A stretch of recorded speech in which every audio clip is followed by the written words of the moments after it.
Canlı kitab layihəsi Narın dəstəyi ilə yayımlanır.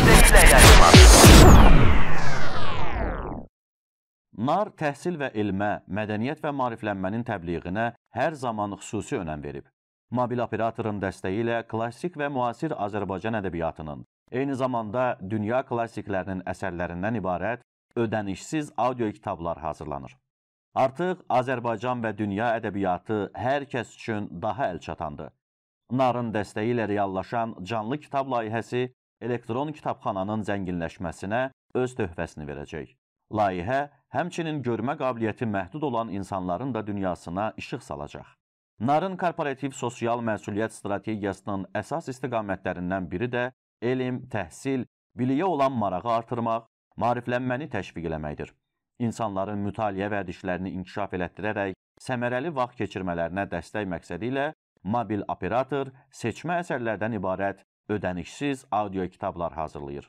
Lakin Knyaginya Falsafdan ayrılmağa razı olmamışdı. Knyaginyanın ürəkdən sevdiyi adamlar o qədər də çox değildi. Lakin uşaqlarından sonra dünyada hər şeydən artıq sevdiyi Falsaf idi. Bunun da səbəbi vardı. Bir dəfə təqribən 6 il əvvəl Knyaz gəzintidən qaydanda özü ilə bir çirkili, xəstə, çox acınacaqlı görkəmi olsa da cins buldog küçük gətirmişdi. Knyaz onu ölümdən xilas eləmişdi. Lakin evin təzə sakini özünü ədəbsiz və kobud apardığı üçün Knyaginyanın təkidi ilə onun boynuna ip bağlayıb dal həyətə aparmışdılar. Knyaz buna etiraz eləməmişdi. 2 il sonra bütün ev əhli yaylaqda olarkən Katyanın kiçik qardaşı balaca Sasha Neva çayına yıxılmışdı. Knyaginya qışqırıb oğlunun dalınca suya atılmaq istəmişdi. Onu ölümdən güclə xilas edə bilmişdilər. Bu vaxt çayın sürətli axını uşağı çəkib aparır, suyun üzündə yalnız onun paltarı görünürdü. Tələsik qayığı açmağa başlayırlar, lakin uşağın xilas edilməsi artıq möcüzə kimi bir şeydir. Birdən nəhəng buldog özünü çaya atıb, artıq boğulmaqda olan oğlana tərəf çəpəki üzməyə başlayır. Uşağı dişlərini alıb qürurla sahilə çıxır. Knyaginya yaş və çirkli iti öpməyə başlayır. Lakin hələ o vaxtlar son dərəcə sadə və plebey adı daşıyan Falsaf heç kəsin nəvazişinə dözə bilmirdi. Buna görə də Knyaginyanın onu qucaqlayıb öpməsinə cavab olaraq onun çiynini qapmışdı. Knyaginya bu yaradan ömrü boyu əziyyət çəksə də itə minnətdarlığının hüdudu yox idi.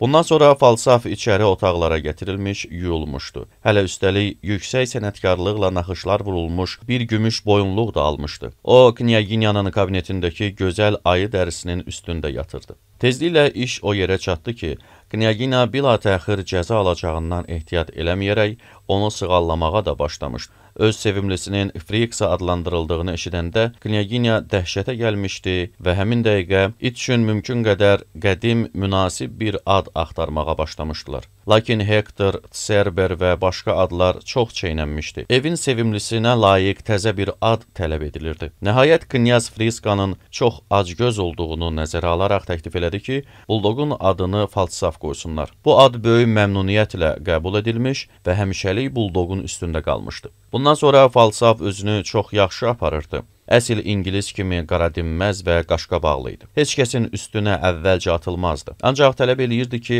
onun ayı dərisi üstündəki yerindən uzaq gəzsinlər. Ümumiyyətlə ona lazımı hörmət göstərsinlər. Bəzən elə belə onun tutması tuturdu. Sanki havalanırdı. Belə dəqiqələrdə Falsaf təəssüflə xatırlayırdı ki, onun düşməni, onun hüquqlarını tapdalayan barışmaz düşməni hələ də cəzalandırılmamışdır. Onda o xəlvəti pillələrə yaxınlaşır və qapının həmişəki kimi bağlı olduğunu görüb yaxın bir yerdə uzanırdı. Ya da küncdə gizlənib pusurdu. Gözləyirdi ki, otaqdan çıxan adamlardan biri nə vaxt fikir verməyib qapını açıq qoyacaq. Bəzən kinli köpək 3 gün pusquda dururdu. Lakin xidmətçilərə ciddi göstəriş verilmişdi ki, qapıya fikir versinlər. Buna görə də 2 ay olardı ki, Falsaf yuxarıda görünmür. Falsaf! Knyajna qapını açıb şirin dillə iti aldadıb pillələrə çıxartmaq istəyirdi. Bu vaxt Falsaf qapının açıldığını hiss eləyərək qadağan edilmiş sərhəddi keçmək üçün atılmağa hazırlaşdı. Lakin Knyajnanın bu çağırışı onun üçün o dərəcədə qeyri-mümkün göründü ki, it bir neçə dəqiqə qulaqlarına inanmadı. O, pişik kimi hiyləgər idi. Qapını açan adamın diqqətsizliyini gördüyünü biruzə verməmək üçün əvvəlcə pəncərəyə yaxınlaşdı. Öz qüvvətli pəncələrini pəncərənin taxtasına söyküyüb, dal ayaqları üstə dikəldi və üzbəüz binaya baxmağa başladı. Bir sözlə, özünü tamamilə yad, gəzintiyə çıxmış və yolda gördüyü gözəl memarlıq nümunəsi olan qonşu evə tamaşa eləmək üçün bir anlıq ayaq saxlayan adamlar kimi aparırdı. Əslində isə onun ürəyi xoş bir intizarla çırpınırdı. Qapını onun üzünə tay-batay açanda, hələ bir üstəlik onu içəri dəvət eləyəndə, hətta yuxarı qalxıb bilatəxir özünün haqlı qisasını almaq üçün yalvaranda, onun təəccübünün, sevincinin, ifrat dərəcəyə çatan sevincinin həddi-hüdudu yox idi. Falsaf sevincindən zingildiyərək dişlərini ağartdı, dəhşətli, yenilməz bir əzmlə ox kimi yuxarı atıldı. O elə bir qüvvətlə irəli atıldı ki, qabağına çıxan stula toxunanda stul bir sajın o yana düşüb çevrildi. Falsaf topdan çıxmış mərmi kimi uçurdu. Bunu görən Madam Leotar dəhşətlə qışqırdı. Lakin Falsaf arzuladığı qapıya çatıb, pəncələri ilə qapını itələdi. Lakin qapını aça bilməyib, məğlub olmuş kimi ümidsizliklə zingildədi. Bunun cavabında içəridən qarımış qızın dəhşətli fəryadı eşidildi. Lakin artıq hər tərəfdən dəstə-dəstə düşmən gəlirdi. Evin bütün adamları yuxarı çıxmışdı. Buna görə də Falsaf, o dəhşətli Falsaf, başına ağızlıq keçirilmiş və ayaqlarına örkən dolanmış halda döyüş meydanını şərəfsizliklə tərk eləməli oldu. Knyaginyanı çağırtdırmaq üçün elçi göndərildi. Bu dəfə Knyaginya bağışlamaq və günahdan keçmək fikrində deyildi, lakin o kimi cəzalandırsın. Məsələnin nə yerdə olduğunu, kimin təqsirkar olduğunu o bir anda başa düşdü. Onun nəzərləri Katyaya sataşdı. Elədi ki, var. Katya sapsarı saralmışdı. Qorxudan titriyirdi. Yazıq qız öz nadincliyinin nə ilə nəticələnə biləcəyini yalnız indi başa düşmüşdü. Evdə heç bir təqsiri olmayan xidmətçilərdən şübhələnə bilərdilər. Buna görə də Katya həqiqəti açıb deməyə hazır idi. Sən günahkar? Knyaginya ciddiyyətlə soruşdu. Mən Katyanın meyit kimi ağardığını gördüm. İrəli yeriyərək qətiyyətlə dedim. Falsafı mən buraxmışam. Təsadüfən deyə əlavə elədim. Çünki Knyaginyanın qəzəbli baxışları altında bütün cəsarətim o dəqiqə qeybə çəkildi. Madam Leotar, o yaxşıca cəzalandırılsın, deyə Knyaginya otaqdan çıxdı. Mən Katyaya baxdım. O karıxmış halda dayanmışdı. Əlləri yanına düşmüşdü. Sapsarı saralıb, başını aşağı dikmişdi. Knyazın uşaqlarına verilən yeganə cəza onların boş otağa salınmasından ibarətdir. Boş otaqda 1-2 saat oturmaq o qədər də çətin değildi.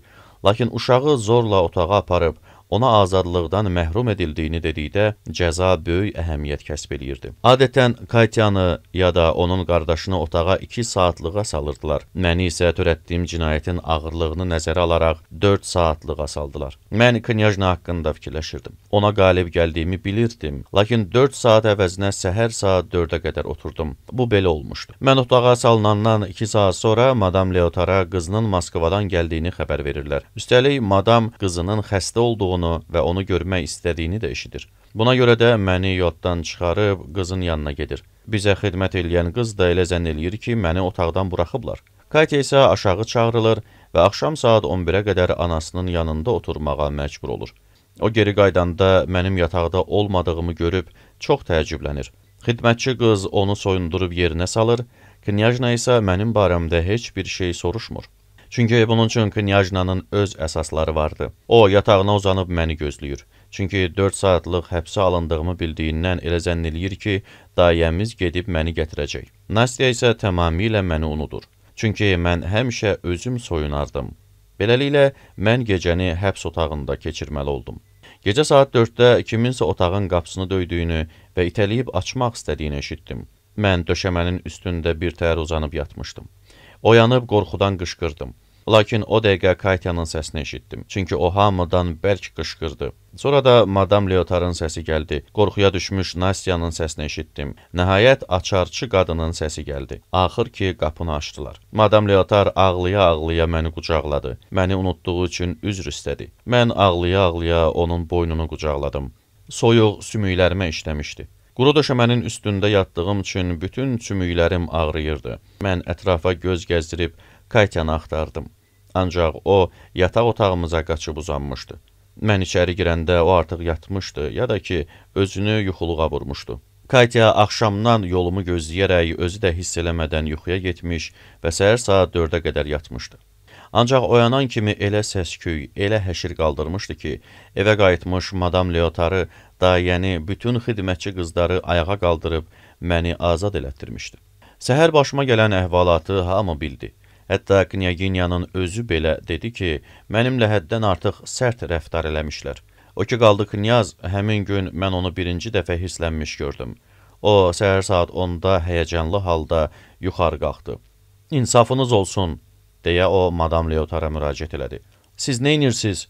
Bu yazıq uşağın başına nə getirmisiniz? Bu ki vəhşilikdir, xaliz vəhşilik, yırtıcılıqdır. Xəstə, zəif uşağı, belə xəyalpərvər, səksəkəli, xulyaçı bir qızı bütün gecə tək otağa salmaq mı olar? Bu onu məhv eləmək deməkdir. Məyər siz onun macərasını bilmirsiniz? Xanım, yenə təkrar eləyirəm ki, bu vəhşilik, insaniyyətsizlikdir. Belə cəza olarmı? Bu cəzanı kim çıxarıb? Belə cəzanı kim çıxara bilər?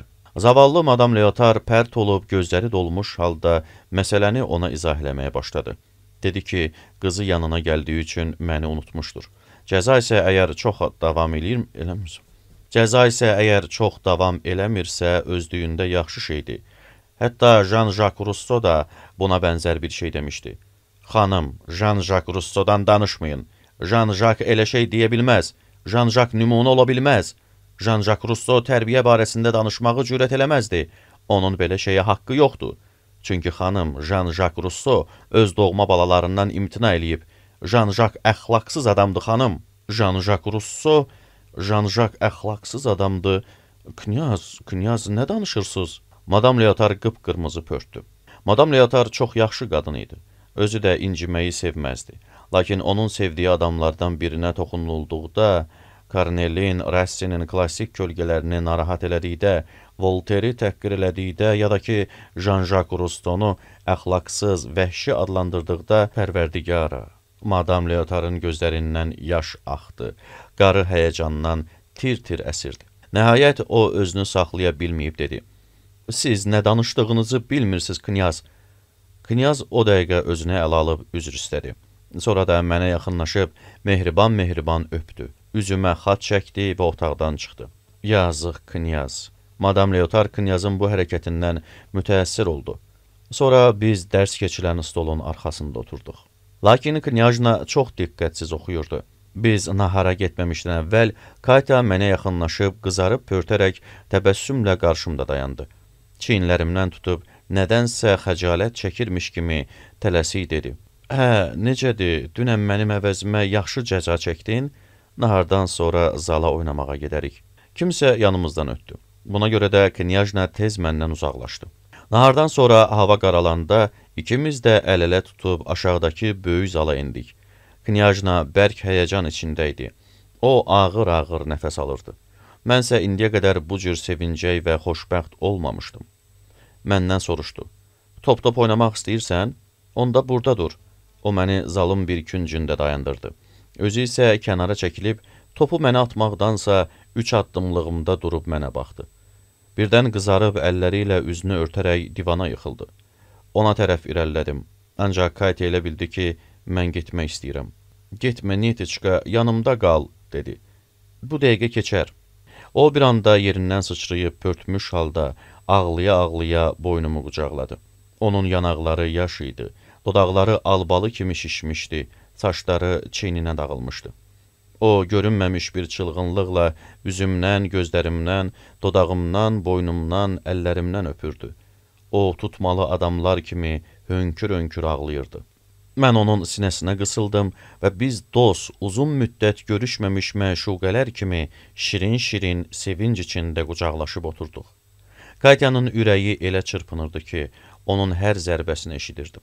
Elə bu vaxt qonşu otaqdan səs gəldi. Katyanı Knyaginyanın yanına çağırdılar. Ah, Nitiçka, yaxşı, axşam gecə görüşənə qədər, get yuxarı, məni gözlə. O məni son dəfə ehmalca, səssiz, lakin bərk öpüb Nastyanın yanına yürüdü.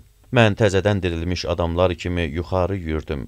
Divanın üstünə yıxılıb, başımı yastığın altında gizlədərək sevincimdən ağlamağa başladım. Ürəyim bərk çırpınırdı. Sanki köksümü deşib çıxmaq istəyirdi. Heç özüm də bilmirəm gecəyə qədər necə sağ qaldım. Nəhayət saat 11-i vurdu. Mən soyunub yatağıma girdim. Knyajna ancaq saat 12-də qayıtdı. O uzaqdan mənə gülümsündü, lakin heç bir söz demədi. Nastya onu soyundurmağa başladı. Elə bil qəsdən yavaş-yavaş soyundururdu. Tez ol, Nastya. Katya onu tələsdirdi. Nastya soruşdu. Sizə nə olub, Knyajna? Görünür pillələri yüyürə-yüyürə çıxmısınız. Ürəyiniz niyə belə döyünür? İlahi, Nastya, lap darıxdım. Tez ol. Knyajna təəssüflə ayağını yerə vurdu. Nə yaman ürəyiniz var? Knyajnanın ayaqqabısını çıxardan Nastya onun ayağından öpdü. Nəhayət Knyajna soyunub qurtardı və yatağına uzandı. Nastya da otaqdan çıxdı. Katya bir anda yerindən sıçrayıb özünü üstümə atdı. Mən də yerimdən qalxıb sevincdən qışqırdım. Nəhayət Knyajna soyunub qurtardı və yatağına uzandı. Nastya da otaqdan çıxdı. Katya bir anda yerindən sıçrayıb özünü üstümə atdı. Mən də yerimdən qalxıb sevincdən qışqırdım. Gedək yanıma, mənimlə uzan. O məni yataqdan qaldırdı. Bir göz qırpımında onun yatağında oldum. Bir-birimizi bərk-bərk qucaqlamışdıq. Knyajna məni öpməkdən doymurdu.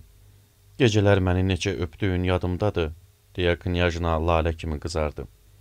Mən hönkür-hönkür ağlayırdım. Katya da gözlərinin yaşını tökərək pıçıldadı. Netiçka, mənim mələyim, axı mən də səni çoxdan, lap çoxdan sevirəm. Heç bilirsən nə vaxtdan? Nə vaxtdan? Yadındamı atam əmr elədi ki, səndən üzr istəyim, Netiçka. Öz atanı müdafiə elədiyin vaxtı deyirəm. Mənim zavallı yetimim. Katya yenə də məni öpməyə başladı. O həm gülür, həm də ağlayırdı. Ah, Katya, nə var, hə? Nə deyirsən? Axı biz niyə belə uzun müddət, belə gec? Sözümü deyib qutara bilmədim. Biz qucaqlaşıb 3 dəqiqəyə qədər danışmadıq. Bura bax, mənim barəmdə nə fikirdəydin? Knyajna soruşdu. O qədər fikir eləmişəm, Katya. Elə hey fikirləşirdim, səhər fikir, axşam fikir. Gecələrdə yuxuda məndən danışırdın, eşidirdim. Doğrudan? Neçə dəfə ağlamısan? Bax, görürsən, bəs niyə belə özünü çəkirdin? Axı ağlım kəsmirdi, Netiçka. Tərs damarım tutdu mu, daha qutardı getdi. Sənin əlindən bərk istənmişdim. Nəyə görə? Ona görə ki, səfeh idim. Əvvəlcə sənin məndən yaxşı olmağına hissənmişdim. Sonra da atamın səni daha çox istəməsinə. Atam mehriban adamdı, Netiçka, elə deyilmi? Hə. Mən göz yaşları içində Knyazı xatırlayıb cavab verdim. Yaxşı adamdı, Katya ciddi bir tərzdə əlavə elədi. Onunla neyniyə bilərəm? Xasiyyəti belədir. Sonra da səndən üzr istəyəndə az qaldım ki, ağlayam. Bu məni lap hirsləndirdi. Elə mən də gördüm ki, ağlamaq istəyirsən.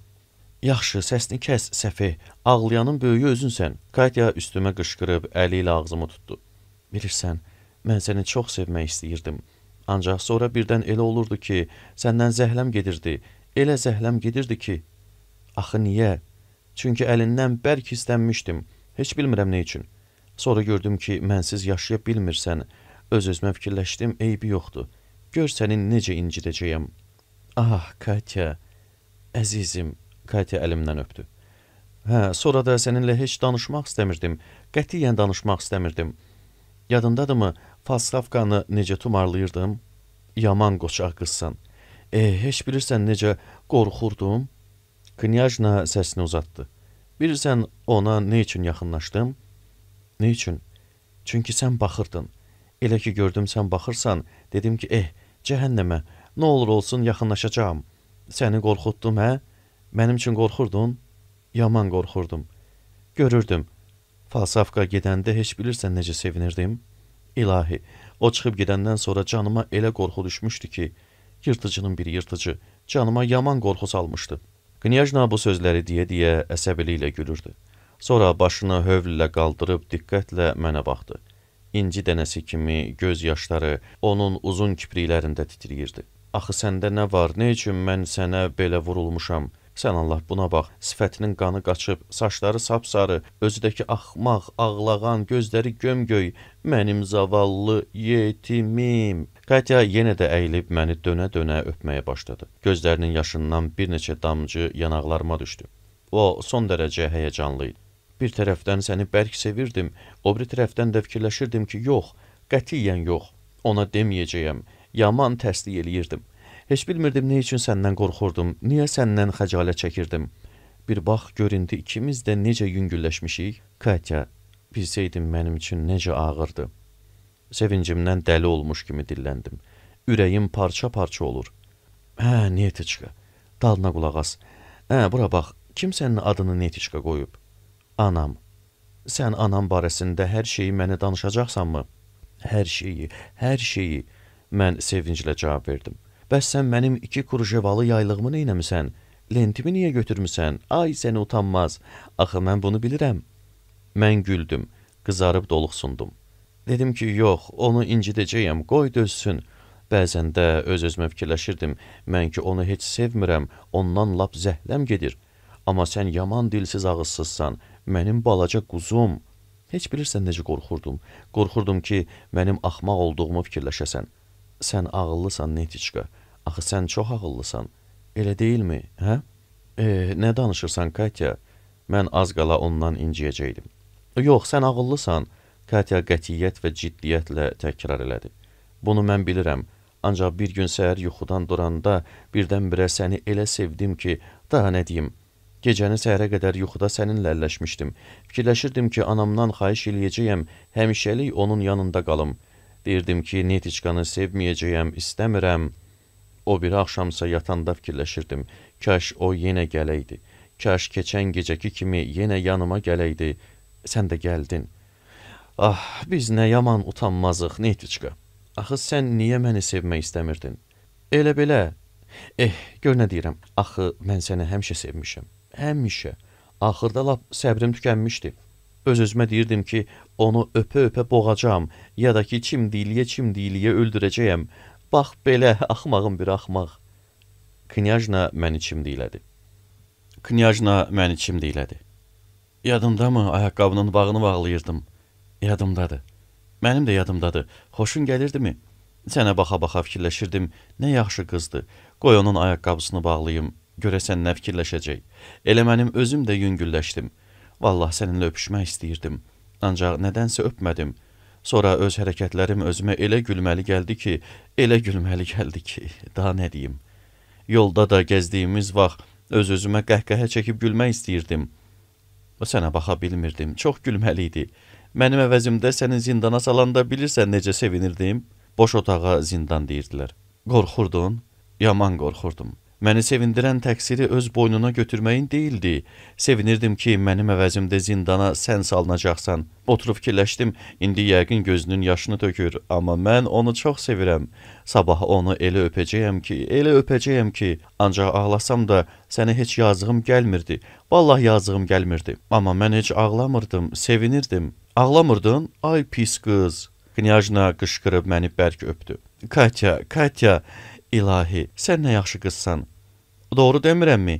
Hə, indi nə istəsən mənə eləyə bilərsən.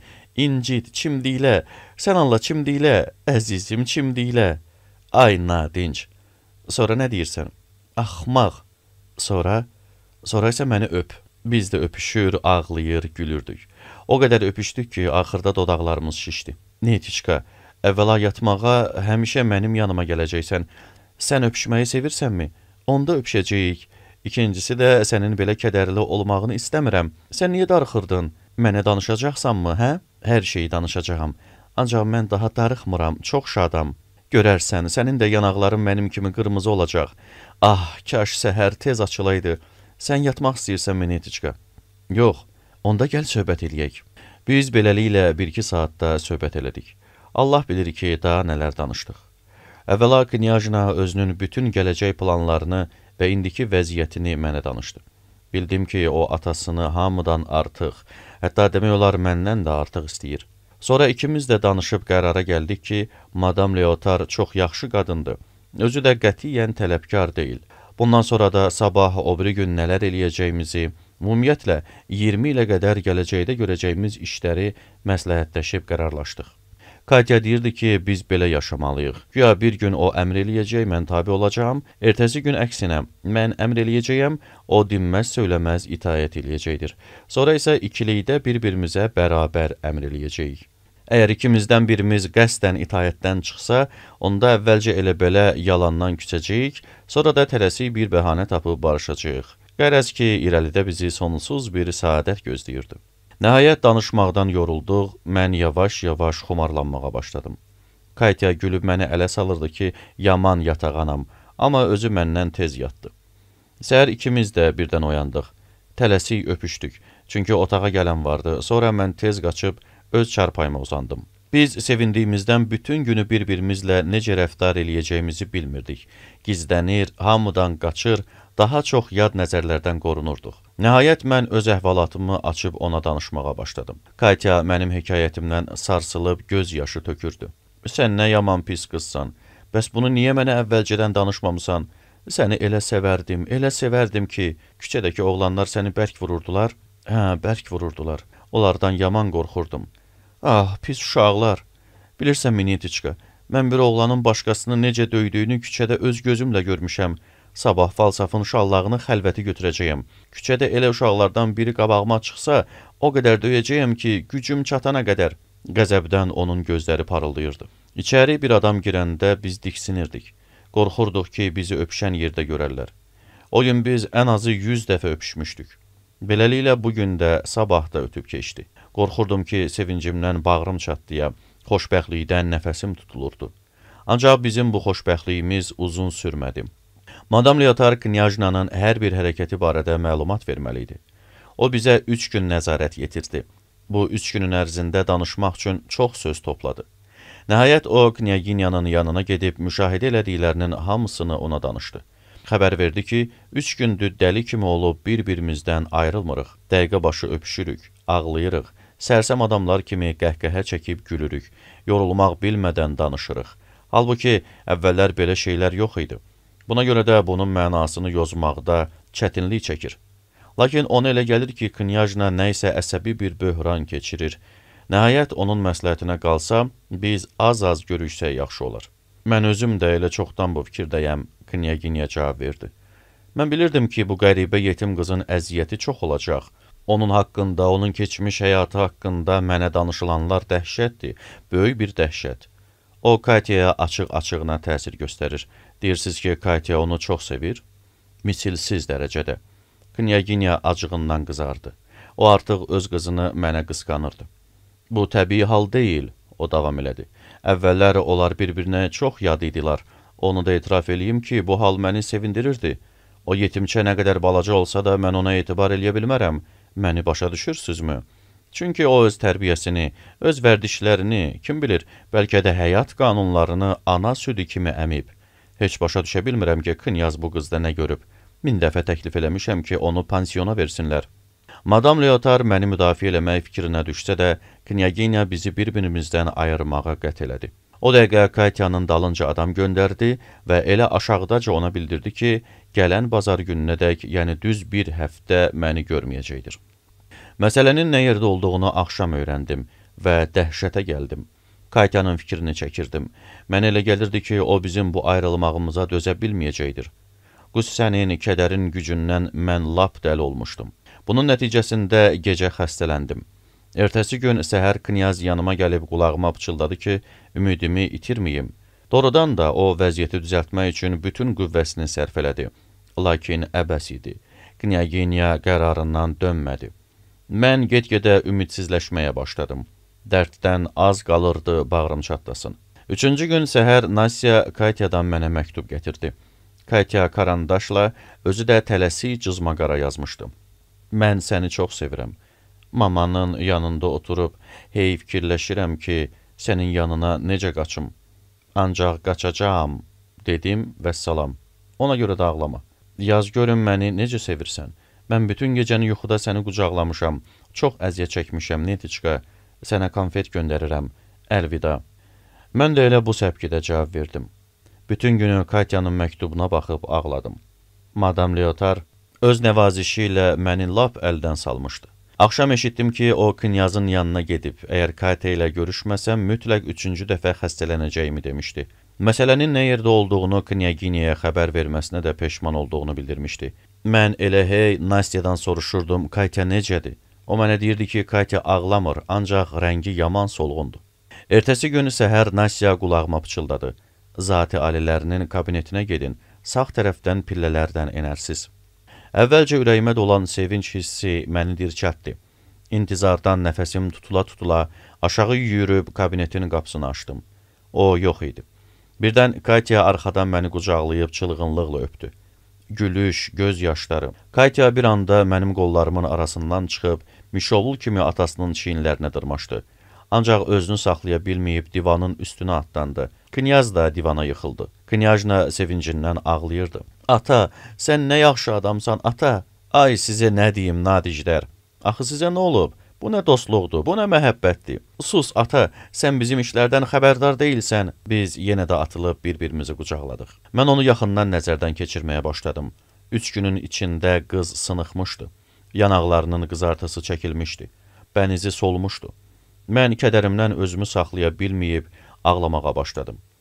Nəhayət Nastya qapını tıqqıldatdı. Bu o demək idi ki, Katyanı axtarırlar, onun harda olduğunu soruşurlar. Katya meyit kimi saraldı. Bəsdir uşaqlar, biz hər gün belə görüşəcəyik. Sağlala qalın, Allah köməyiniz olsun.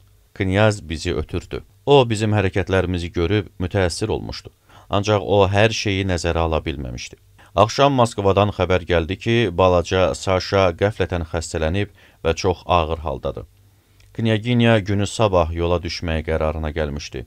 Bu elə gözlənilməz olmuşdu ki, mən Knyajna ilə görüşüb vidalaşana qədər heç bir şeydən xəbər tutmamışdım. Bizim görüşməyimizi Knyazın özü təkid eləmiş, Knyaginya da məcbur olub razılıq vermişdi. Knyajna ölü kimi süst idi. Mən başımı itirərək aşağı yüyürüb onun boynuna atıldım. Səfər kareti artıq qapıda gözləyirdi. Katya məni görən kimi qışqırıb özündən getdi. Mən özümü onun üstünə atıb öpməyə başladım. Knyaginya onu huşa gətirməyə çalışırdı. Nəhayət o ayılıb məni yenidən qucaqladı. Sağlıqla qal, Netiçka. O anlaşılmaz bir ifadə ilə güldü. Məndən nigaran qalma, boş şeydir. Mən xəstə deyiləm. Bir aydan sonra qayıdacağam. Onda artıq bir-birimizdən ayrılmayacağıq. Daha bəsdir. Knyaginya sakitcə bildirdi. Gedək. Lakin Knyajna bir də qayıtdı. O məni qucaqlayıb bərk-bərk bağrına bastı. Mənim həyatım. O məni qucaqlayaraq pıçıldadı. Salamat qal. Biz son dəfə öpüşdük və Knyajna getdi. Uzun müddətə çıxıb getdi. Bizim yenidən görüşməyimiz 8 il çəkdi. Mən özüm uşaqlıq illərimdə baş vermiş bu epizodu Katyanın ilk dəfə mənim həyatıma daxil olmasını qəsdən belə ətraflı danışdım. Ancaq onu da deyim ki, bizim taleylərimizi bir-birindən ayırmaq olmaz. Onun macerası mənim maceramdır. Sanki onunla görüşmək mənim alnıma yazılmışdı. Elə bil ki, məni axtarıb tapmaq da onun taleyinə yazılmışdı. Bundan başqa şirin uşaqlıq illərini bir daha xatırlamaq mənə zövq verirdi. İndi mənim hekayətim sürətlə gedəcək. Həyatım gözlənilmədən nə isə bir sakitliyə uğradı. 16 yaşım tamam olandan sonra mən sanki yenidən ayıldım. Ancaq əsas məsələyə keçməmişdən əvvəl Knyazın ailəsi Moskvaya köçəndən sonra başıma nələr gəldiyini bir neçə sözlə nəql eləmək istəyirəm. Mən Madam Leotarla qaldım. 2 həftədən sonra Moskvadan adam gəlib xəbər verdi ki, Peterburqa qayıtmaq məsələsi qeyri-müəyyən bir vaxtadək təxirə salınmışdır. Madam Leotar ailə vəziyyətinə görə Moskvaya gedə bilmədiyi üçün Knyazın evindəki işi də bununla qutardı. Lakin o həmin ailədə qaldı. Daha doğrusu, Knyaginyanın böyük qızı Aleksandra Mixaylovnanın yanına köçdü. Mən hələ Aleksandra Mixaylovna haqqında heç bir söz deməmişəm, çünki onu cəmi bircə dəfə görmüşəm. O, Knyaginyanın birinci ərindəndir. Knyaginyanın əsl nəsəbi o qədər də məlum deyildi. Onun birinci əri tacirdi. Knyaginya ikinci dəfə ərə gedəndə böyük qızını neyniyəcəyini bilmirdi. Əlbəttə, onu yaxşı bir yerə ərə vermək haqqında düşünmək əsassız idi, ancaq cehizi pis deyildi. Nəhayət 4 il əvvəl onu varlı və mənsəbli bir adama ərə verə bilmişdilər. Beləliklə, Aleksandra Mixaylovna tamamilə başqa bir cəmiyyətə düşüb, ətrafında başqa bir adam gördü. Knyaginya ildə 2 dəfə onun yanına görüşə gedirdi. Atalığı Knyazsa Katya ilə birlikdə hər dəfə ona baş çəkirdi. Lakin son zamanlar Knyaginya nədənsə Katyanı bacısının yanına qoymaq istəmirdi. Buna görə də Knyaz onu xəlvətə aparırdı. Katya bacısını çox sevirdi. Lakin onlar tamam başqa xasiyyətli adam idilər. Aleksandra Mixaylovna 22 yaşlı, sakit, nəvazişkar və səmimi bir qadın idi. Onun sifətinin gözəl cizgilərinə nə isə gizli bir qüssə, nə isə daxili bir ürək ağrısı sərt ifadə verirdi. Bu ciddilik və sərtlik uşağa yas yaraşmayan kimi onun da mələk simasına heç yaraşmırdı. Ona bir dəfə baxan kimi dərin bir rəğbət hiss eləməmək mümkün deyildi. O çox solğun idi. Deyirdilər ki, güya mən onu ilk dəfə görən vaxtlarda hətta vərəm xəstəliyi qorxusu da varmış. O çox tənha yaşayardı və başına qonaq-qara toplamağı sevməzdi. Özü də rahibələr kimi adam arasına çıxmazdı. Uşaqları da yox idi. Yadımdadır, bir dəfə o, Madam Leotar'ın yanına gəlmişdi. Mənə yaxınlaşıb dərin bir hisslə məni öpdü. Onun yanında arğaz və xeyli yaşlı bir kişi vardı. O məni görəndə gözləri yaşardı. Bu skripkaçı bey idi. Aleksandra Mixaylovna məni qucaqlayıb soruşdu ki, onun yanında yaşamaq və onun qızı olmaq istəyirəmmi? Üzünə baxan kimi mənim Katyamın bacısını tanıyıb, bütün köksümü sızıldadan dərin bir ürək ağrısıyla onu qucaqladım. Sanki kimsə başımın üstündə dayanıb yenidən deyirdi, yetimçə. Bu sözlərdən sonra Aleksandra Mixaylovna knyazın göndərdiyi məktubu mənə göstərdi. Məktubda mənə də bir neçə sətir yazılmışdı. Mən knyazın sözlərini oxuyub boğuq bir səslə hıçqırdım. O mənə xeyir-dua verib uzun ömür və xoşbəxtlik arzulayırdı. Xahiş eləyirdi ki, onun o biri qızını da sevim. Katya da mənə bir neçə sətir yazmışdı. O deyirdi ki, daha anasından ayrılmır. Beləliklə, axşam mən başqa bir ailəyə, başqa bir evə, yeni adamların yanına köçdüm. İkinci dəfə mənim üçün əziz və doğma olan şeyləri ürəyimdən qoparıb atmalı oldum. Mən ora gələndə qüssədən ürəyim parçalanırdı. Lap əldən düşmüşdüm. Bundan sonraki söhbətimdə tamamilə yeni bir əhvalatdan danışacağam. Mənim yeni həyatım elə qayğısız və sakit keçirdi ki, sanki rahibələr arasında yaşayırdım. Mən tərbiyəçilərimin evində 8 ildən artıq yaşadım. Ancaq bu müddət ərzində cəmi bir neçə dəfədən artıq bu evdə qonaqlıq, xüsusi nahar görmədim. Eləcə də qohumların, dostların və tanışların tez-tez gəlib getdiyini də görmürdüm. Hərdən bir gəlib baş çəkən 2-3 nəfər, evin yaxın adamı hesab olunan musiqiçi B, bir də ki, Aleksandra Mixaylovnanın ərinin yanına, demək olar ki, həmişə iş üçün gələn adamlardan başqa bizim evdə heç kəs görünməzdi. Aleksandra Mixaylovnanın əri həmişə işlə, qulluq elədiyi idarə ilə məşğul idi. Buna görə də çox nadir hallarda boş vaxtı olurdu. Bu vaxtı da o yarı-bayarı ailəsinə və ali cəmiyyətə sərf eləyirdi. Onun tanışları çox idi. Özü də bu adamlara hörmət eləmək lazım gəlirdi. Buna görə də o tez-tez cəmiyyətdə görünməli idi. Demək olar ki, hər yerdə onun sonsuz şöhrətpərəstliyi haqqında söhbətlər gedirdi. Lakin o işgüzar, ciddi bir adam kimi tanındığı üçün, həm də görkəmli bir mövqe tutduğu üçün, bəxti açıq və uğurlu bir adam olduğu üçün, ali cəmiyyət ona lazımı dərəcədə rəğbət göstərirdi. Hətta biraz da artıq. O, hamı tərəfindən xüsusi bir qayğı ilə qarşılanırdı. Onun arvadına isə əksinə heç kəs rəğbət bəsləmirdi. Aleksandra Mixaylovna tamamilə tənha bir həyat sürürdü. Ancaq o, sanki buna sevinirdi. Bu, sakit xasiyyətli qadın sanki abidlik həyatı üçün yaranmışdı. O, bütün qəlbi ilə mənə bağlı idi. Məni öz doğma balası kimi sevirdi. Mən də Katyadan ayrılmağıma görə axıtdığım göz yaşları qurumamış, hələ də ürəyim sızıldaya-sızıldaya öz himayədarımın ana ağuşuna atılmışdım. Həmin vaxtdan ona bəslədiyim qızğın məhəbbət soyumamışdı. O mənim üçün həm ana, həm bacı, həm də dost idi. Dünyada mənim üçün hər şeyi əvəz eləmiş və mənim gəncliyimin pasibanı olmuşdu. Bundan başqa mən bir sövq təbii ilə hiss eləmişdim ki, zahirən sakit, rahat görünən həyatına, aldadıcı sərbəstliyinə, çöhrəsini işıqlandıran qayğısız aydın təbəssümünə baxmayaraq, onun günü o qədər də xoş deyil. Buna görə mən günbəgün inkişaf elədikcə himayədarımın taleyində yeni bir şey kəşf eləyir, elə əlamətlər görürdüm ki, bunları ancaq yavaş-yavaş ürək ağrısıyla duyurdum. Bunları kədərlə dərk elədikcə ona olan bağlılığım da get-gedə artır və möhkəmlənirdi. O, yumşaq xasiyyətli, həm də çox cürətsiz adam idi. Çöhrəsinin aydın və sakit cizgilərinə baxanda ilk nəzərdə adama elə gəlirdi ki, onun saf qəlbini heç bir həyəcan narahat eləyə bilməz. Təsəvvür eləmək olmazdı ki, o birisini sevməyə bilər.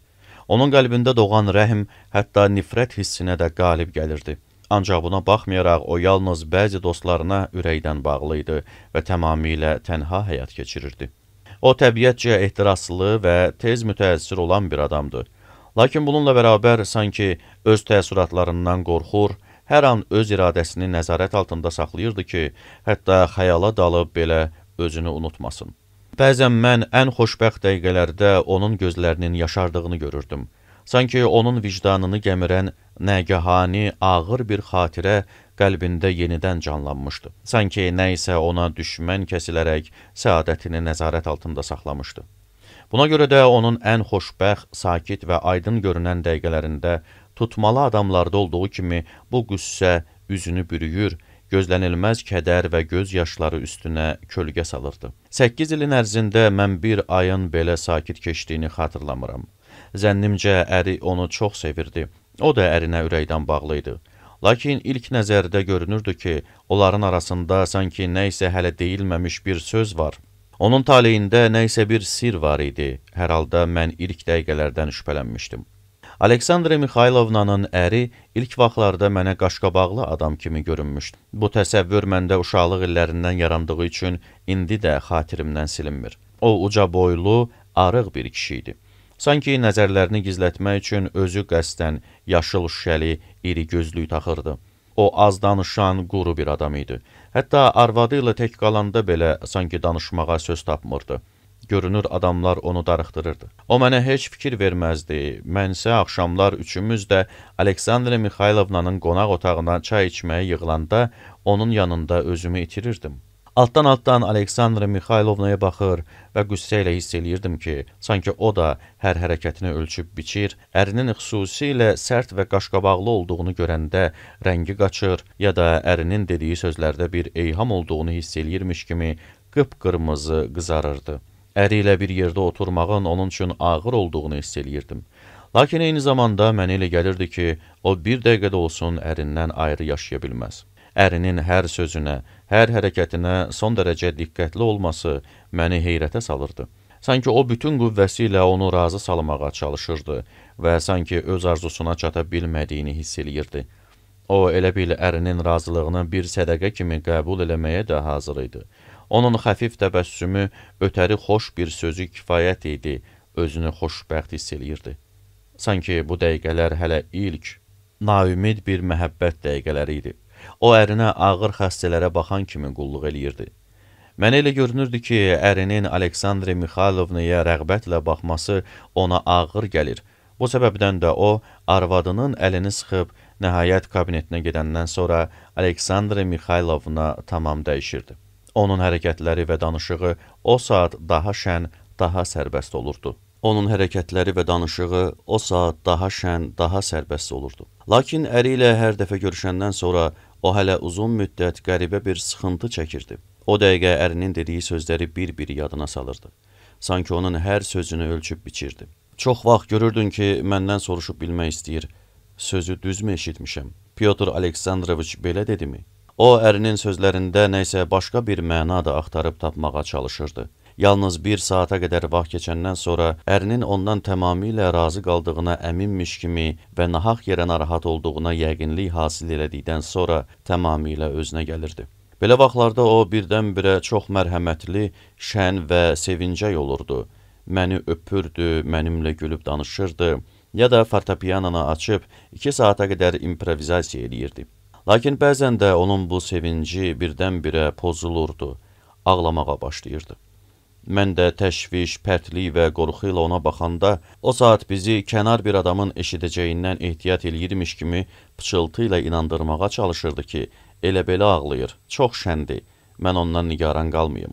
Bəzən də görürdün ki, əri evə gec gələndə o nigarançılıq çəkməyə, soraqlaşmağa başlayırdı, narahat olurdu. Adam göndərirdi ki, gedib onun neynədiyini görsün. Öz qulluqçusundan atların nə üçün qoşulduğunu və onun hara getmək fikrində olduğunu, xəstə olub olmadığını, şən və yaxud tutqun olduğunu, nə danışdığını və ilaxır soruşub öyrənirdi. Sanki ərinin nə iş gördüyünü, nə işlə məşğul olduğunu özü soruşmağa cürət eləmirdi. Bəzən əri ona bir məsləhət verəndə və ya bir söz soruşanda ona elə diqqətlə və itayətlə qulaq asır, özünü elə itirirdi ki, güya onun qulu idi. Əri onun bir hərəkətini, onda gördüyü bir şeyi, kitabı ya da ki bir əl işini tərifləyəndə o çox sevinirdi.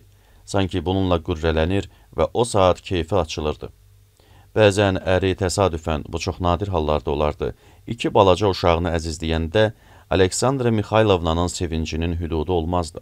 Onun sifəti dəyişərdi, üz-gözündən xoşbəxtlik yağardı. Belə dəqiqələrdə bəzən hətta ərinin qabağında öz sevincini həddən artıq biruzə verərdi. Misal üçün, bəzən o dərəcədə cürətlənərdi ki, onun təklifini gözləmədən özü öz başına söz yox ki, çox cürətsiz və titrək bir səslə deyirdi ki, özünün aldığı təzə bir musiqiyə qulaq assın, ya da ki, müəyyən bir kitab haqqında fikir desin. Hətta həmin gün ona xüsusilə böyük təsir bağışlayan müəllifin əsərindən 1-2 səhifəyə qulaq assın. Bəzən əri mərhəmət göstərib onun arzusunu yerinə yetirər, hətta gülümsünərdi. Adətən şıltaq bir uşağın sadə səmimiyyətini ehtiyatsızlıq eləyib, vaxtından əvvəl korlamaq istəməyən valideynlərin bəzən onun qəribə şıltaqlığını yerinə yetirərkən gülümsündükləri kimi gülümsəyərdi. Ancaq bu təbəssüm, bu təkəbbürlü güzəş, onların arasındakı bu bərabərsizlik nədənsə mənə son dərəcə ağır təsir bağışlayırdı. Mən susur, özümü saxlayırdım. Yalnız bir uşaq marağı ilə də olsa, lakin yaşıma uyğun olmayan sərt bir fikirlə onlara diqqətlə göz qoyurdum. Bəzən də hiss eləyirdim ki, o birdən-birə qeyri-ixtiyari olaraq özünü ələ alır, sanki ayılırdı. Belə ki, birdən-birə zorla və iradəsinin əksinə olaraq nə isə ağır, dəhşətli, labüd bir şeyi xatirinə salıb fikirləşməyə başlayırdı. Belə vaxtlarda o güzəşli təbəssüm onun dodaqlarından silinir, nəzərləri gözlənilmədən özünü itirən arvadına zillənirdi. O, yenə də arvadına elə rəğbət hissi ilə baxırdı ki, mən bunun təsirindən diksinirdim. İndi də dərk eləyirəm ki, əgər o mənə həmin nəzərlərlə baxsaydı, yəqin dözə bilməyib üzülərdim. Həmin dəqiqə Aleksandra Mixaylovnanın simasındakı sevinc yox olurdu. Musiqi və ya qiraət yarımçıq kəsilirdi. Onun rəngi ağappaq ağarırdı. Lakin özünü saxlayıb susurdu. Aralığa xoşa gəlməz, darıxdırıcı bir sükut çökürdü. Bu sükut bəzən uzun sürürdü. Nəhayət əri sükutu pozurdu. O yerindən qalxıb sanki daxilində baş qaldıran təəssüf və həyəcanı zorla boğaraq qaşqabağını tökür, otaqda bir neçə dəfə var-gəl eləyir, sonra da arvadının əlini sıxaraq dərindən köksünü ötürür və aydın sezilən bir pərtliklə qırıq-qırıq bir neçə söz deyirdi. Bu sözlərdən belə başa düşmək olurdu ki, güya o arvadına təskinlik vermək istəyir. Bundan sonra otaqdan çıxırdı. Aleksandra Mixaylovna isə gözünün yaşını tökür, ya da ki uzun sürən dəhşətli bir qəm dəryasına qərq olurdu. Çox vaxt o, axşamlar arvadından ayrılarkən ona bir uşaq kimi xeyir-dua verir, üzünə xat çəkirdi. O da ərinin xeyir-dualarını minnətdarlıq adlandıran göz yaşları və böyük məmnuniyyətlə qəbul eləyirdi. Ancaq mən evimizdə keçirdiyimiz bir neçə axşamı indiyə qədər unuda bilmirəm. 8 ilin ərzində 2-3 dəfə belə olmuşdu, artıq yox. O axşamlar Aleksandra Mixaylovna sanki birdən-birə dəyişirdi. Onun son dərəcə sakit görünən simasında ərinə bəslədiyi həmişəki özünü alçaltma və pərəstiş hissi nə isə bir qəzzəb, nə isə bir böyük narazılıq ifadəsi ilə əvəz olunurdu. Bəzən görürdüm ki, tufan başlamamışdan 1 saat əvvəl hazırlıq gedirdi. Bu vaxtlar onun əri daha qara dinməz, sərt və qaşqabaqlı olurdu. Nəhayət, zavallı qadının xəstə ürəyi sanki buna davam gətirmirdi. O, həyəcandan səsi tutula-tutula danışmağa başlayırdı. Əvvəlcə kəsik-kəsik, rabitəsiz danışırdı. Sözləri acı eyham və işarələrlə dolu olurdu. Sonra qəlbindəki qüssəyə dözə bilmirmiş kimi birdən-birə hönkürtü çəkib ağlayırdı. Göz yaşlarından sonra isə narazılıq, məzəmmət, şikayət başlanırdı. Onda sanki xəstə bir tutma başlanırdı. Belə anlarda ərinin necə hövsələ ilə, necə bir qayğıkeşliklə arvadına təskinlik verməyə çalışdığını, onun əllərini öpdüyünü, hətta nəhayət özü də ona qoşulub ağlamağa başladığını görməyə göz istəyirdi. Bundan sonra arvad elə bil ayılan kimi olurdu. Sanki vicdanı onun üstünə qışqırıb bir cinayətdə təqsirləndirirdi. Ərinin göz yaşları onu sarsıdırdı. O da başını itirərək hıçqırtı ilə ağlaya-ağlaya əllərini qaldırır, ərinin qarşısında diz çökərək günahının bağışlanmasını xahiş eləyirdi. Ər o dəqiqəcə onun günahından keçirdi. Buna baxmayaraq vicdan əzabı, göz yaşları hələ uzun çəkirdi. O yenə də ərindən xahiş eləyir, bağışlanmasını yalvarırdı. və özünü aylar uzunu ərinin yanında daha səssiz səmirsiz, daha müti aparırdı. Mən bu məzəmmət və tənələrdən heç nə başa düşmürdüm. Bir də ki, məni belə vaxtlarda xəcalət çəkdiklərindən otaqdan bayra çıxarırdılar. Lakin bu əhvalatı məndən tamam gizlədə bilmirdilər. Mən fikir verirdim, göz qoyurdum, hiss eləyirdim. Buna görə də lap ilk vaxtlardan məndə nə isə pis bir şübhə oyanmağa başlamışdı. Mənə elə gəlirdi ki, burada nə isə bir sir var. Təhqir olunmuş qəlbin bu gözlənilməz partlayışları sadəcə əsəb pozğunluğu deyil, kişinin də həmişə belə qaşqabaqlı olması səbəbsiz deyil. Onun zavallı və xəstə arvadına qarşı bəslədiyi bu iki mənalı rəğbət hissi, arvadın da onun qarşısında hiss elədiyi qorxu və cürətsizlik, ərinin hüzurunda biruzə verməyə cürət eləmədiyi bu qəribə və müti məhəbbət, bu tənhalıq, bu manastır həyatı, bu gözlənilməz qızartılar və eləcə də gözlənilmədən ərinin qarşısında rəng verib rəng almaq səbəbsiz deyil. Lakin o, öz ərinə qarşı çox nadir hallarda belə hərəkət edirdi. Keçirdiyimiz həyat çox yeknəsə idi və mən bu həyata yaxşı bələd olmuşdum. Nəhayət, mən çox sürətlə böyüyürdüm, inkişaf eləyirdim. Bu səbəbdən də məndə hələlik şüursuz da olsa baş qaldıran bir çox yeni hisslər məni müşahidələrimdən ayırırdı. Nəhayət, mən bu həyata, əhatəmdə olan bu adət və insan xasiyyətlərinə alışmışdım. Şübhəsiz, bəzən mən Aleksandra Mixaylovnaya baxanda fikirləşməyə bilməzdim. Lakin mən qəti bir nəticəyə gəlməyi bacarmırdım. Mən ona çox sevdiyim və onun kədərinə hörmətlə baxdığım üçün öz marağımla onun həssas qəlbinə toxuna biləcəyimdən ehtiyat eləyirdim. O məni yaxşı başa düşürdü və bu səmimiyyətimə görə mənə dəfələrlə təşəkkür eləməyə hazır idi. Bəzən ona necə qayğı göstərdiyimi görüb, göz yaşları arasından gülümsünür və tez-tez ağlamasını özü də ələ salıb gülürdü. Bəzən də mənə danışırdı ki, həyatından çox razıdır, çox xoşbəxtdir. Hamı ona qayğı ilə yanaşır, bu vaxta qədər tanıdığı adamların hamısı onu seviblər. Pyotr Aleksandroviçin daim onun ruhən sakit olması üçün fikir çəkməsi ona çox əziyyət verir. Halbuki əri nahaq yerə narahat olur. Əksinə o xoşbəxtdir, olduqca xoşbəxtdir. Belə vaxtlarda o məni elə dərin bir hisslə qucaqlayardı ki, onun sifəti elə bir məhəbbətlə işıqlanırdı ki, əgər təbir caizsə ürəyimdən qara qanlar axırdı. Onun sifətinin cizgiləri heç vaxt yadımdan çıxmayacaqdır. Bu cizgilər çox düzgün idi. Onun ağırlığı və solğunluğu isə sanki onun ciddi gözəlliyinin məlahətini daha da artırırdı.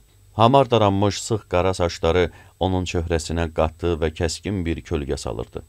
Bununla kəskin təzad təşkil eləyən iri, uşaq gözləri kimi aydın, mavi gözlərinin məsum baxışı, ürkək təbəssümü, ümumiyyətlə sonsuz dərəcədə sadəlövlük, cürətsizlik, kimsəsizlik oxunan, hətta öz hisslərindən, ürək döyüntülərindən, ani sevincdən və çox vaxt qəlbini bürüyən dilsiz kədərdən belə qorxduğunu əks elətdirən həlim və solğun bənizi daha dərin heyrət doğururdu. Lakin bəzi xoşbəxt, sakit dəqiqələrdə ürəyə işləyən bu baxışlarda nə qədər aydın, gün kimi işıqlı və pak hisslər əks olunurdu. Bu səma kimi mavi gözlər elə bir məhəbbətlə parlayır, elə nəvazişlə baxırdı ki, onlarda nəcib məhəbbətə möhtac olan, ürək ağrısı tələb eləyən bütün şeylərə qarşı dərin bir rəğbət hissi oxunurdu. Bu baxışlar insanın qəlbini özünə ram eləyirdi. İnsan istər-istəməz bütün varlığı ilə onlara cəzb olunurdu. Adama elə gəlirdi ki, bu baxışlardakı aydınlıq, bu ruhi sakitlik, mütilik və məhəbbət sənə də sirayət eləmişdir. Bəzən mavi səmaya baxanda adama elə gəlir ki, saatlarla onu seyr eləyə bilər. Özü də seyr elədikcə adam daha da yüngülləşir, ürəyi sakitləşir. Sanki sakit su üzərində əzəmətli göy qübbəsi əks eləyir.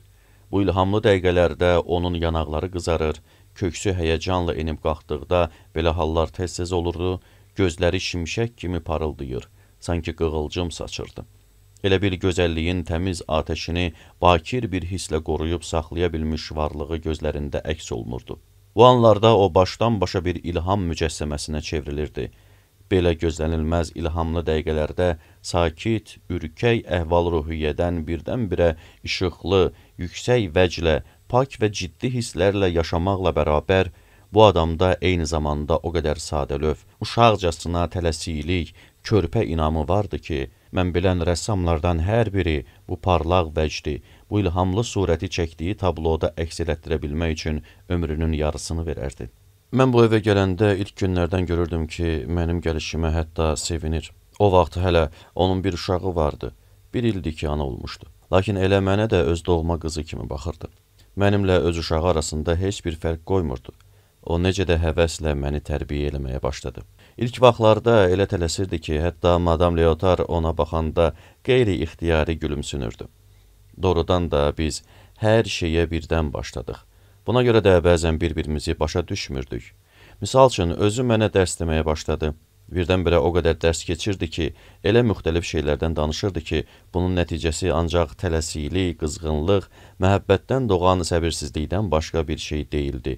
Mənə də xeyri çox az olurdu. Əvvəlcə öz bacarıqsızlığından məyus oldu. Lakin biz onun hərəkətlərinə güləndən sonra yenidən başladı. Aleksandra Mixaylovna hətta özünün ilk müvəffəqiyyətsizliyinə baxmayaraq, Madam Leotarın üsuluna qarşı cürətlə etiraz elədi. Onlar gülə-gülə mübahisə eləyirdilər. Lakin mənim yeni tərbiyəçim hər hansı bir üsula qarşı qəti surətdə düşmən kəsilərək deyirdi ki, biz əsl yolu qarasına fəhmlə tapacağıq. Başımı müxtəlif quru məlumatla doldurmağın mənası yoxdur. Bütün müvəffəqiyyət ancaq mənim daxili meyllərimin tapılıb aşkara çıxarılmasındadır və məndə təhsilə maraq, həvəs oyadılmasındadır. O haqlı idi. Çünki doğrudan da müvəffəqiyyət qazanırdı. Əvvəla elə başlanğıcdan şagirdlə tərbiyəçi rolları tamam aradan götürüldü. Biz 2 rəfiqə kimi məşğul olurduq. Hətta bəzən elə olurdu ki, mən onun qurduğu hiləni başa düşməyərək özüm Aleksandra Mixaylovnanı öyrətməyə başlayırdım. Beləliklə çox vaxt aramızda mübahisə düşürdü. Mən qızışır, gücüm gəldikcə çalışırdım ki, özüm başa düşdüyümü sübut eləyim. Bu qayda Aleksandra Mixaylovna hiss edilmədən gətirib məni doğru yola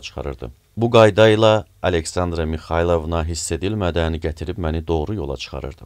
Ancaq elə olurdu, biz həqiqəti aşkara çıxaran kimi Aleksandra Mixaylovnanın hiləsini başa düşürdüm. Çox vaxt saatlarla çəkən məşğələlərin, onun göstərdiyi səyi, saatlarla vaxtını mənə qurban verməsini ölçüb biçərək, hər dərsdən sonra minnətdarlıq hissi ilə onun boynuna atılır və bərk-bərk qucaqlayırdım. Mənim bu həssaslığım onu təəccübləndirir və son dərəcə mütəəssir eləyirdi. O mənim keçmişimlə maraqlanır, başıma gələnləri öz dilimdən eşitmək istəyirdi və hər dəfə mənim hekayətimdən sonra mənə qarşı daha nəvazişkar və ciddi olurdu. Ona görə ciddi olurdu ki, mənim bədbəxt uşaqlığım onda rəğbət hissindən başqa, deyəsən nəysə bir hörmət hissi də doğururdu. Mənim etiraflarımdan sonra biz adətən oturub uzun-uzadı söhbət eləyirdik. Bu söhbətlər vaxtı o mənim keçmişimi özümə izah eləyirdi. Buna görə də mən həqiqətən öz həyatımı sanki yenidən yaşayır və bir çox təzə şeylər öyrənirdim. Madam Leotar çox vaxt bu söhbətləri həddən artıq ciddi hesab eləyirdi və mənim qeyri-ixtiyari göz yaşlarımı görəndə belə söhbətlərin tamamilə yersiz olduğunu deyirdi. Mənsə tamamilə əksinə düşünürdüm. Çünki bu dərslərdən sonra nəysə yüngülləşir və xoşhallıq duyurdum. Sanki həyatımda heç bir bədbəxtlik olmamışdı. Bundan əlavə, gündən-günə özünü mənə daha çox sevdirdiyi üçün Aleksandra Mixaylovnaya böyük minnətdarlıq hiss eləyirdim. Madam Leotarın heç ağlına da gəlməzdi ki, əvvəllər qəlbimdə baş qaldıran yanlış və coşqun hisslər yavaş-yavaş düzəlib ahəngdarlaşır. Başdan-başa yara içində olan uşaq qəlbimi sonsuz dərəcədə ağrıdan, yersiz səbəbsiz kin-küdurətlə dolduran zərbələrin hansı tərəfdən dəydiyini başa düşmədiyimdən mənə qanlı göz yaşları tökdürən hissləri yavaş-yavaş unuduram. Biz səhər açılan kimi ikimiz də uşaq otağına gələr, körpəni yuxudan oyadar, geyindirər, yerini təmizləyər, yedizdirər, əyləndirər və ona danışmaq öyrədərdik. Nəhayət, uşaqdan ayrılıb işə başlayardıq. Biz çox şeylər öyrənirdik, ancaq bunun nə kimi bir elm olduğunu demək çətin idi. Burada hər şey vardı, ancaq eyni zamanda da müəyyən bir şey də yoxdu. Biz oxuyurduq, bir-birinə təəssüratlarımızı danışırdıq, sonra kitabı bir yana qoyub musiqi ilə məşğul olurduq. Beləliklə də saatlar hiss edilmədən ötüb keçirdi. Axşamlar Aleksandra Mixaylovnanın dostu B, Madam Leotar gəlirdilər. Çox vaxt incəsənət, həyat, bizim mühitdə həyatı yalnız başqalarının sözündən bilirdik. Varlıq, ideallar, keçmiş və gələcək haqqında qızğın söhbətlər eləyirdik və gecə yarısına qədər otururduq. Mən də diqqətlə qulaq asır və başqaları ilə birlikdə qızışır, gülür ya da mütəəssir olurdum. Elə atama və ilk uşaqlıq illərimə aid olan məsələləri təfsilatı ilə mən bu söhbətlər vaxtı öyrənmişdim. Beləliklə get-gedə böyüyürdüm.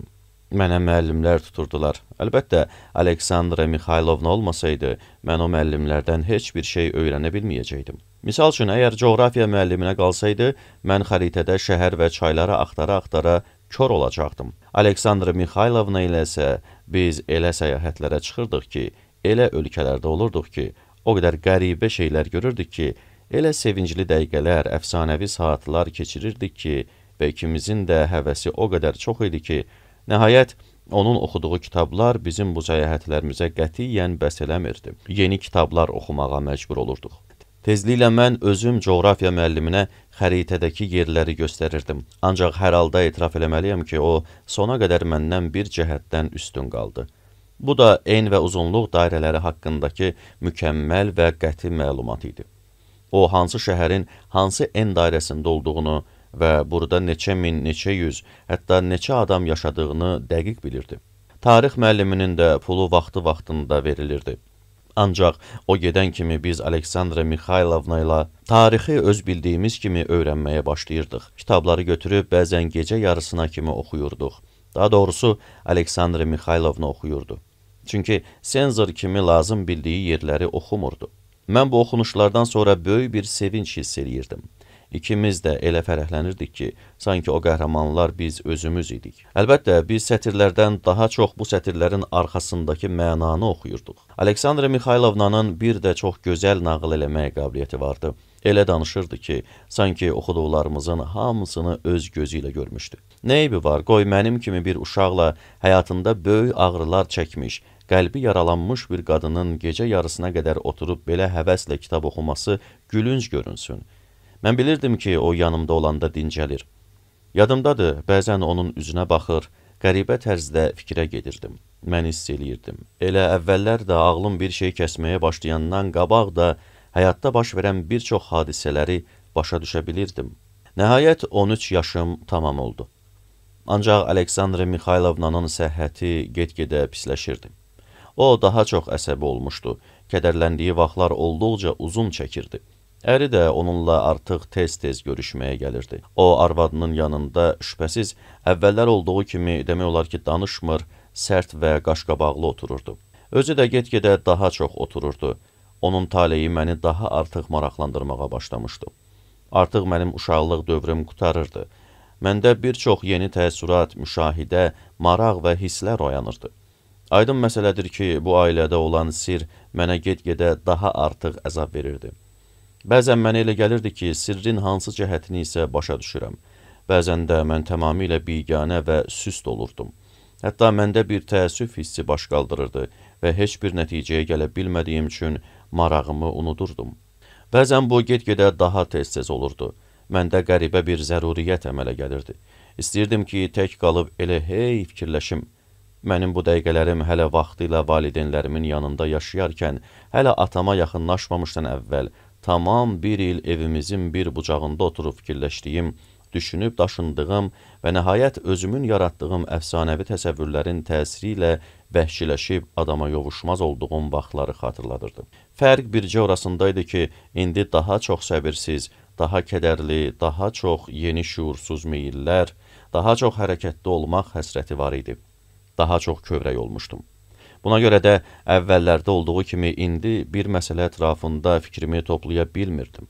Aleksandra Mixaylovna da öz tərəfindən sanki get-gedə məndən uzaqlaşırdı. Mən bu yaşda artıq ona rəfiqə ola bilməzdim. Mən uşaq deyildim. Mən həddən artıq çox şeylər soruşurdum və bəzən ona elə baxırdım ki, qabağımda başını aşağı salmalı olurdu. Bəli, qəribə dəqiqələr olurdu. Onun göz yaşlarına dözə bilmirdim. Çox vaxt ona baxanda gözlərim yaşla dolurdu. Özümü onun üstünə atıb qızğınlıqla qucaqlayırdım. O mənə nə cavab verə bilərdi? Mən hiss eləyirdim ki, artıq ona əziyyət verirəm. Lakin bir başqa vaxt bu çox ağır və kədərli vaxt idi. Onun özü nəysə bir ümidsizlik içində, əsəbiliklə məni qucaqlayır, sanki tənhalığına dözə bilmirmiş kimi məndə təskinlik axtarardı. Sanki mən onun nələr çəkdiyini başa düşürdüm. Sanki biz ikimiz də bir yerdə əziyyət çəkirdik. Buna baxmayaraq hələ də aramızda sir qalırdı. Bu aydın məsələ idi. Belə dəqiqələrdə mən özümü ondan uzaqlaşmağa başlayırdım. Onunla bir yerdə qalmaq mənim üçün ağır idi. Bir də ki, musiqidən başqa bizi bir-birimizə bağlayan daha heç bir şey qalmamışdı. Lakin həkimlər ona musiqi ilə məşğul olmağı da qadağan elədilər. Bəs kitab? Bu çətin məsələ idi, ən çətin. O mənim üçün nə oxuyacağını qətiyyən bilmirdi.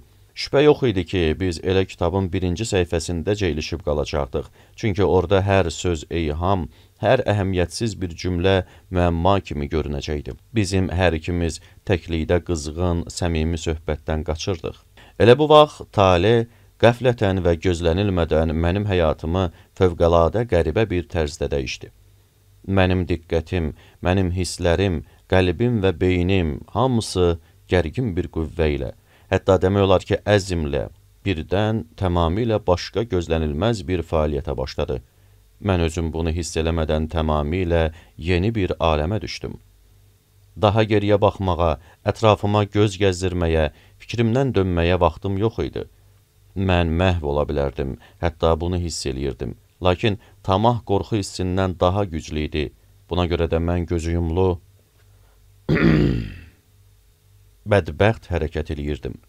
Beləliklə mənə əziyyət verməyə başlayan və böyük bir hərislik və uğursuzluqla çıxış yolu axtardığım həqiqətdən uzun müddət uzaqlaşdım. Məsələ bundan ibarət idi və özü də belə baş vermişdi. NAR təhsil və elmə, mədəniyyət və maariflənmənin təbliğinə hər zaman xüsusi önəm verib. Mobil operatorun dəstəyi ilə klassik və müasir Azərbaycan ədəbiyyatının, eyni zamanda dünya klassiklərinin əsərlərindən ibarət ödənişsiz audio kitablar hazırlanır. Artıq Azərbaycan və dünya ədəbiyyatı hər kəs üçün daha əlçatandır. NAR-ın dəstəyi ilə reallaşan canlı kitab layihəsi elektron kitabxananın zənginləşməsinə öz töhfəsini verəcək. Layihə həmçinin görmə qabiliyyəti məhdud olan insanların da dünyasına işıq salacaq. NAR-ın korporativ sosial məsuliyyət strategiyasının əsas istiqamətlərindən biri də elm, təhsil, biliyə olan marağı artırmaq, maariflənməni təşviq eləməkdir. İnsanların mütaliə vərdişlərini inkişaf elətdirərək səmərəli vaxt keçirmələrinə dəstək məqsədi ilə mobil operator seçmə əsərlərdən ibarət ödənişsiz audio kitablar hazırlayır. Canlı kitab layihəsi NAR-ın dəstəyi ilə yayımlanır.